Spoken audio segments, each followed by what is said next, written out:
Hi, welcome back to our yoga therapy series for hip and knee health. Natalie says welcome to, and there she is doing her wonderful down dog. You're doing great. I know it's been a couple weeks that you've been working on this, and it seems like we're taking things very slow, but we're building skill, not just for muscles or bones, but also for the brain. So it takes a little bit of time. Today's practice is called Standing Strong. And we're going to work a little bit about transferring from the chair to standing and feeling more confident and strong as we're standing. So you notice I have a TheraBand here. You might have gotten these from your physio days. You can use a TheraBand, you can use a yoga strap, you can use an old necktie, a house coat belt, whatever you've got that you can tie around. And I'll show you how to use that in a moment. And then we also have an opportunity to use a yoga block. These are fairly inexpensive to find at your local store, but if you don't have it, you'll notice in the previous videos we used a full box of Kleenex, and that worked just fine. I think Natalie's too restless to practice with us today, so let's let her go. So we're going to start seated in a chair. You'll notice I've got just this little old kitchen chair, it belonged to my grandma, and I find it comes in very handy when I'm doing my yoga practices. You can use a folding chair if you don't have a kitchen chair that would suit. It's best not to have a really padded or comfy, relaxing chair. We want something with some firmness to it. So let's get right into our practice. As I said, this is all about standing a little bit more strongly. We'll start by sitting or standing on our sitting bones. Now, if you're using a very firm chair, you'll feel two bones drilling down through the bottom of your pelvis into the chair. The bones that get, sore when you ride a bike, or bones that feel the coolness of hard concrete. And we want to see if we can align ourselves in a nice, straight, symmetrical way. So I have my feet parallel on the floor, my knees pointing straight ahead over the toes, the bones at the front of the pelvis, which I call the bumper bones, I'll leave you to fill in the details on that one. They're pointing straight ahead like headlights over the thighs and knees. And then I've aligned my spine as upright as possible, standing on the sitting bones. So we'll just take a moment to align here. I call this seated mountain pose. We'll be moving into full mountain pose by the end of our practice today. And establish a nice deep breath in and out through the nose as best as you can. We're going to begin with a little bit of movement in the feet. You're going to stand, you want your feet ready to handle the weight. So you can peek down at your toes or look straight ahead, whatever works best for you. As you inhale, lift, wiggle the toes away from the floor, and exhale, bring the toes back to the floor, and almost like you're trying to eat the carpet or eat the floor up underneath your toes. And then inhale, lift and spread, wiggle a little bit, and exhale, toes dig into the floor. And this is something you're doing with the balls of the feet and the heels on the ground. It's just the toes wiggling around. Do that one more time. Good, and then relax the feet. You might notice that was a lot of work for the feet muscles. They tend to get weak as we get older and always wear such structured shoes. So we want to get our feet muscles a little bit stronger. I'm going to work with my ankles now. So you can use your strap if you like, or you can hang on to your pants, whatever works better for you. You can create a bit of a sling with your TheraBand or strap. And we're going to inhale, rotate the ankle around in one direction, and then exhale, change the direction of that rotation. Notice the whole lower leg isn't moving. I'm just rolling the ankle joint. I'm going to do that for one more time. There we go. And then letting that ankle rest as we come back to the floor. Take a breath between sides, and then I'm going to move over to the other leg. So again, you can hold on to your pant leg, use your hands, or I'm making a sling with my prop. Inhale, ankle circles in one direction. Exhale, ankle circles back. We'll do that one more time. Inhaling. And exhaling. Good. So hopefully you've noticed your feet a lot more, your feet and ankles a lot more, but also starting to notice your breath a lot more. And as you pay attention to your breath, you might find that things start to kind of slow down a little bit. I shouldn't have dropped my strap because I'm going to use it again. I'm going to go back to that first leg. We usually try to work first with the leg, the side that is happier today. So if you have some pain on one side of your body, start with the other side. And if both sides are equal in their grumpiness today, then I guess it doesn't really matter. Though you have those days, don't you? So I'm going to just use that sling sort of idea again. As I inhale, straighten up the leg as best as I can, and exhale, let the knee fold. Try to keep standing on your sitting bones. So your spine is staying upright, you're not slouching forward. And as you bend the knee, you're just bending the knee enough that there's not any pain. So you're finding a range of motion that works for you in a pain-free way. Take a breath between sides, and then we can go to the other leg. Inhaling as the leg straightens somewhat, exhaling as you bend the knee. Work on keeping the shoulders relaxed, the jaw relaxed, and the movement as though your leg is locked in a little bit of a ski track, and it's just moving out and back all along one line. It's not going side to side, it's not wobbling. Okay, the next movement is to strengthen your knees, but knees do not work alone. The ankles and the hips are very, very much married to what goes on in your knees. So we want to pay attention to all of those joints as we do this. Again, starting on your happier side, the movement is like this.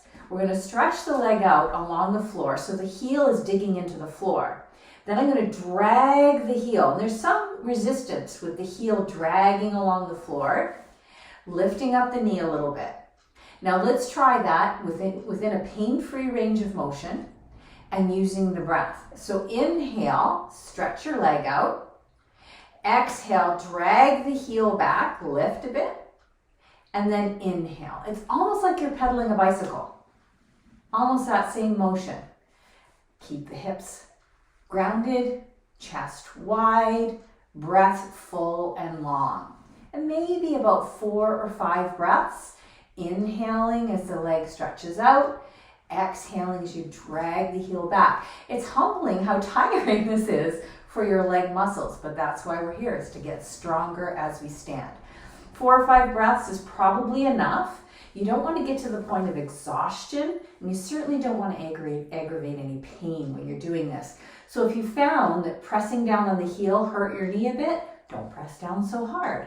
So play around creating that communication with your body so you understand where the range of motion works for you. It can change from day to day. All right, we'll go to the second side, no rush. Inhale, stretch the leg out. Exhale, drag the heel in and lift the knee slightly. Remember, you want to try to keep your spine upright, your chest broad and relaxed. Breathing in and out through the nose if at all possible, and moving slowly with patience, maybe a bit of curiosity. How does that feel? And certainly kindliness. Last one for me on this side. Good. And then we'll go back to seated mountain pose. Take a little measure of how you feel. For me right now, there's a lot of information bubbling up from my lower body. Stuff that I would never normally pay attention to, but now I'm really interested and curious because I know this is going to lead to healing as I learn to listen better. The next movements, we're going to take all of our props together. So I'm going to place my block, or if you have a box of Kleenex, the flat sides in between the thighs, and then my tie, my strap, my belt, whatever I've got, around the meatiest part of my calves. And I want to tie this fairly firmly, there we go, so that I feel as though I'm kind of being held into place. And I want it on the meaty part where there's lots of muscle. I don't want it on the bony part of my calves. There we go. So I'm all trussed up like a turkey, ready for the oven. And I've got a little bit of structure now. I've got the block to hold my thigh bones hip distance apart. That's the width of your bumper bones and your sitting bones. And I've got this to make me think about, I have to almost push my legs out a little bit so that I have some sense of abduction, it's called, in the shin bones. So the shin bones are pulling apart a little bit, But the thigh bones are kind of moving in, like this is a magnet and it's kind of dragging the thigh bones in. What that does is it creates some decompression in the knee joint. I'm not really doing anything right now. There's no real movement you can see. This is called isometric work. So let's do this in time with the breath. On your inhales, pull your shins apart, but hug the block simultaneously. It's kind of weird. And then exhale, relax. And then inhale, make a little bit of effort. I'm exaggerating, but you might not have hardly any change in your body shape at all. Inhale, shins pull apart, thigh bones hug in. Exhale, relax. And if you have 1 or 2 more breaths in you, go ahead and just really get familiar with this really unusual idea of the shin bones doing something different that the leg bones are doing, the upper leg bones are doing. Good, and then relax. We can keep the props into place, and we're going to get into a little bit of strengthening the big mover muscles. We're talking about your butt muscles, we're talking about your upper thigh muscles. So we're doing what we call in yoga almost chair pose. So slide right to the front of your chair if you're not there already. Push into the sitting bones, so stand on the sitting bones. Lengthen your spine, so you're standing up proud and tall. You might want to step your feet in a little closer to the chair than where they were earlier, just because of the way the weight transfers as you come to standing. Hands could be on the hips. If you want to be really yoga-like, you can have your hands in namaste, but we could do it this way because we're so focused on this area of the body right now, around the hip joints. Press into the heels, and as you inhale, lift your sitting bones just an inch up off the chair, and then exhale, lower down. This is a lot of work, so do the best you can. Over time, you may build up to a little bit more in terms of repetition, but right now I'd like to just do maybe 3 or 4 of these, working on really beautiful form. So long spine, lots of work in the legs, and not too much of a lift. That's enough of that. We're going to let go of all of our props for a second and transfer up to standing and see how all of this preparatory work has led us to feel a little bit more powerful as we're standing. I'm going to use my block, or you can use a box of Kleenex, for one more thing. I'm going to place it flat on the floor in between the inner edges of my feet. So you notice that this brings your feet into a beautiful parallel position. Again, sit forward on the edge of your chair. And this is an important point to remember for your functional movement around the house or whatever you like to do. If you try to get up from your chair and you're sitting at the way back, slouched at the back of the chair, you're going to have to do a lot of grunting and groaning and use your muscles in a non-efficient way. If you get right to the front of the chair so that your weight's a little bit more over the feet, and then use the same principles as we just used in our almost chair pose, you can stand up with a lot of power and a lot of confidence. We'll come into our full mountain pose now. So be aware of the feet. Be aware of where the block is, aligning the inner edges of the feet. And notice how your feet kind of spread out from there, like pancakes on a hot griddle.